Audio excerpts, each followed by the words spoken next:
रामपुर के जंगल में टूनी और सोनू नाम के पति पत्नी रहते थे। उन दोनों को दो बेटी जिनका नाम सोनी और मोनी था। सोनू बहुत ही गरीब था। वह कड़कनाथ सेठ के खेत में मजदूरी का काम किया करता था। वह रोज बहुत मेहनत करता और अपनी मेहनत से कमाए पैसे से अपने घर परिवार के लिए 2 समय की रोटी जुटा पाता था। वो दिन रात मेहनत करता, पर कड़कनाथ सेठ उसे ज्यादा मजदूरी नहीं देता था, जिस कारण एक दिन उसकी पत्नी टूनी उससे कहती है, आप दिन रात इतनी मेहनत करते हैं, न खाने का होश रहता है न सोने का। सुबह सवेरे काम के लिए निकल जाते हैं और आधी रात को काम से लौट कर आते हैं।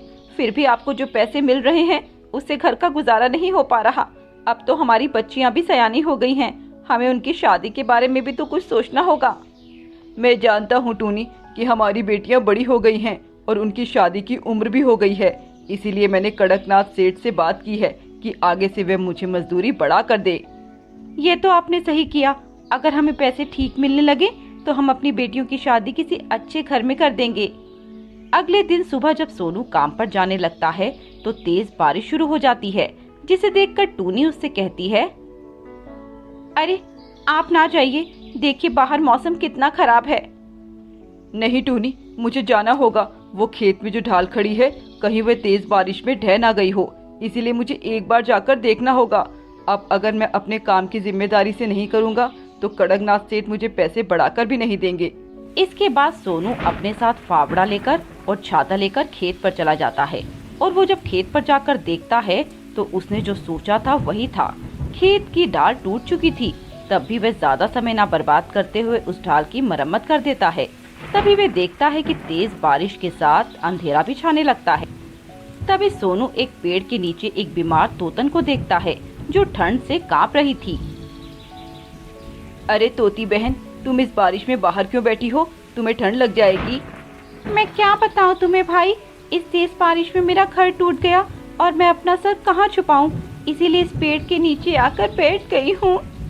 पर बहन, तुम्हारा शरीर ठंडा पड़ता जा रहा है। ये करो, तुम मेरा छाता ले लो। पर भाई आपका क्या होगा? आप भी तो इस बारिश में बीमार हो सकते हैं। अरे मुझे कुछ नहीं होगा, तुम ये पकड़ो। इसके बाद सोनू वह छाता उस तोतन को दे देता है और खुद बारिश में भीगता रहता है। तोतन उसे कई बार छाते में आने को कहती है, पर सोनू उसे मना कर देता है। तभी वह तोतन सोनू से पूछती है, भाई आप इस जंगल में क्या करने आए थे, वो भी इस बारिश में? मैं यहाँ अपने मालिक के खेत को देखने आया था, क्योंकि उसकी डाल टूट गई थी। मैं कड़कनाथ सेठ के यहाँ मजदूरी करता हूँ। भाई आप बहुत अच्छे हैं, आपने इस तेज बारिश में भी अपने काम को प्राथमिकता दी और खुद बारिश में भीगते हुए अपना ये छाता मुझे भी दे दिया। सच में आप बहुत दयालु हैं।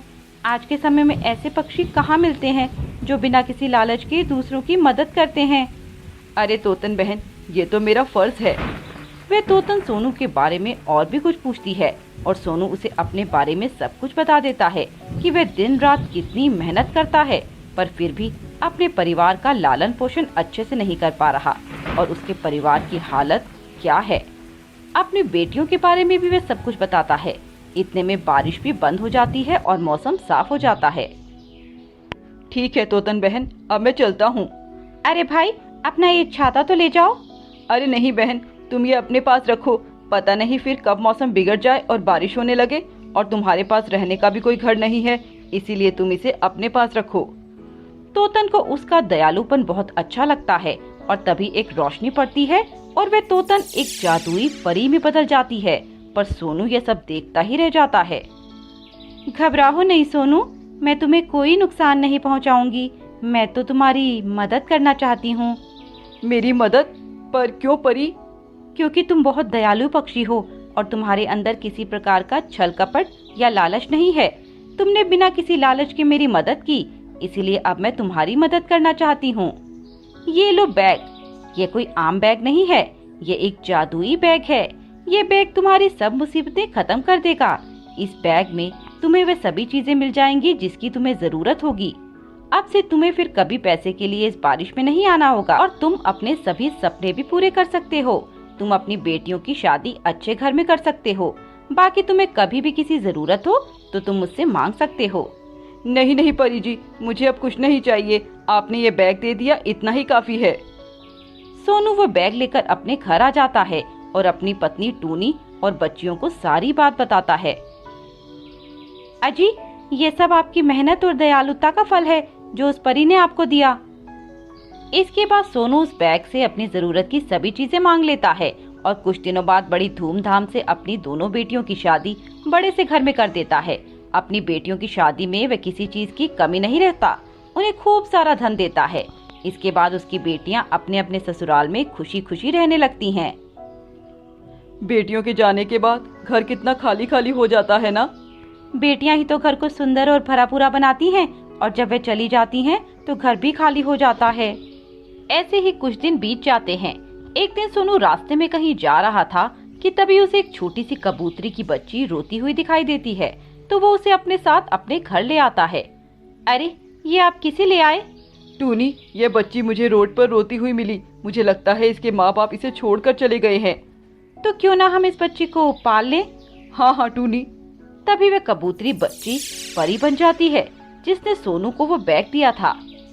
मैं बस ये देखने आई थी कि सोनू कहीं इस बैग को पाकर लालची और निर्दयी तो नहीं हो गया जैसे और लोग हो जाते हैं। पर सोनू, तुमने मुझे गलत साबित कर दिया। तुम आज भी बहुत दयालु हो।